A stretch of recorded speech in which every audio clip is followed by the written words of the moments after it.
CollectFest Sydney 2025.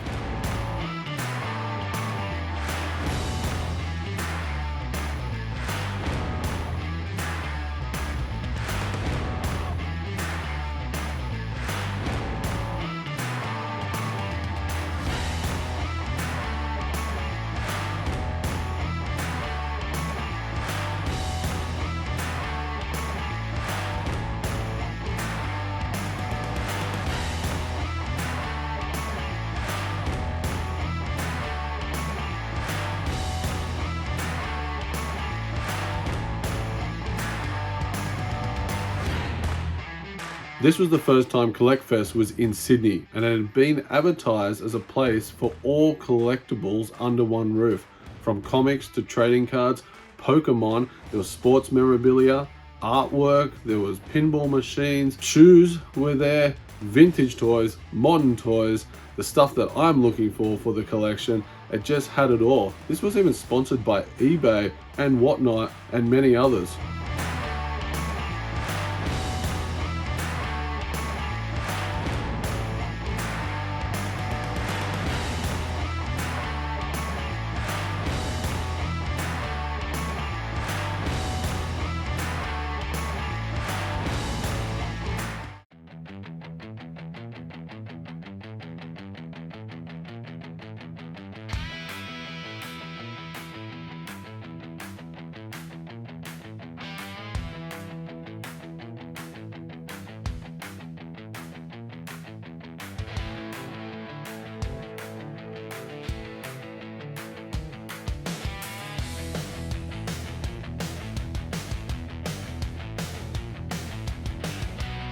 So hanging out with me, my wife Sarah is there looking for Labubus, of course. Scree from Scree Collects is there, and we even had Ian and Tubbsy from Toy Box Collectibles 2.0. So we had a little hunting group, and we're all keeping an eye out for things that we knew each other would like.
So while this convention did have a lot going on, I was focused on the vintage toys, the modern toys, some items to add into my collection.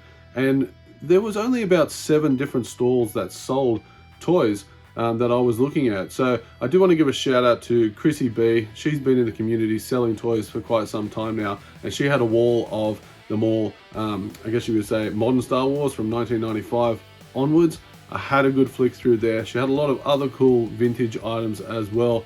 Ended up picking up a few Star Wars items, and as you can see from the spread, I primarily picked up Star Wars items on this day. So still, for me, this was great. These are items that I don't have in my collection, I wanted, and there was one big one there that you could see that I absolutely needed to have, and he's a pricey one too. So I took some money with me, and I bit the bullet and picked up this one, ripped it off card, and here we have the beautiful Elephant Man. He is absolutely massive. I think he is the heaviest figure that they've ever made in any of the Star Wars 3.75 figure lines. So super happy to have him. He's the head of security for Jabba's Palace, so he's going to fit perfectly in the Jabba scene. I am going to shout out one more vendor.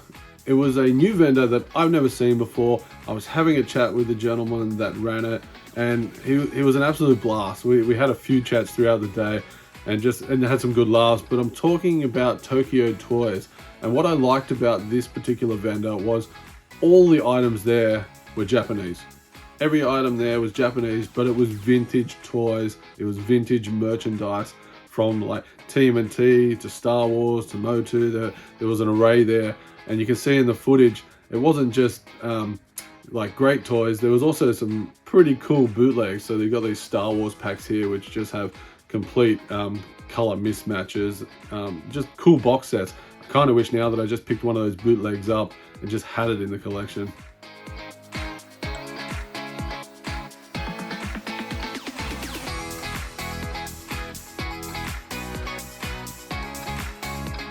I did say at the start that there were pinball machines, and these were all free to play. A great addition to CollectFest, and they had them located in the food court area, so you could actually take some time to grab a bite to eat, have a drink, just chill out a bit, play some pinball in this sort of relaxed corner before getting back into the crowd and hunting down things.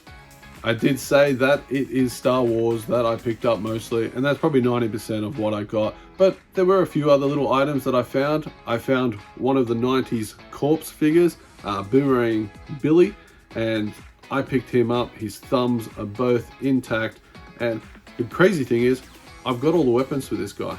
So this guy's now 100% complete. My actual figure from my childhood, he was all chewed up, banged up, fallen apart. So finding him in this exact color scheme that I had as a kid, complete now in the collection. So I love finding these little corpse figures. On my second trip around, I went back to Chrissy B's and picked something up that I saw at the start of the convention. Wasn't ready to pull the trigger on it, and because I had bought some Star Wars figures from Chrissy earlier, she gave me a really rad deal on this. So I picked up one of the vintage collection, sort of the Builder Box Army white boxes here, the Phase 2 Clone Troopers.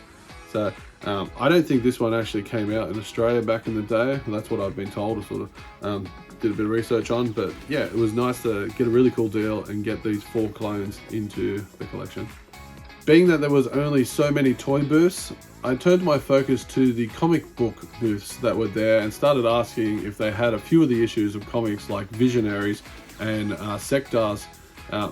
All of them said no, not comics that they stocked, but I did find a box of Simpsons comics, and I picked up 3 comics for the collection.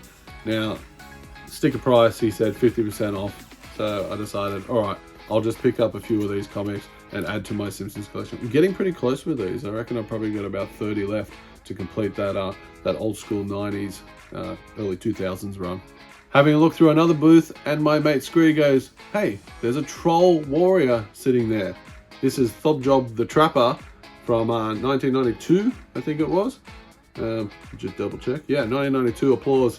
Scree's actually collecting all these. He has a pretty much 90% collection with all their weapons. So I've been enjoying watching the collection of his grow over time. And I said, do you need that one? He said, no. And he said, you get it. These are awesome. And they are. Look at the colors pop. You got the 90s troll hair, which everyone loves. This guy has no weapons, but $10. An easy $10 to pick up a nice 1992 Troll Warrior. First one for the collection, and a new line. We're gonna find space for it. Big shout out to Scree. He actually organized a gift that he picked up on the day and gifted me.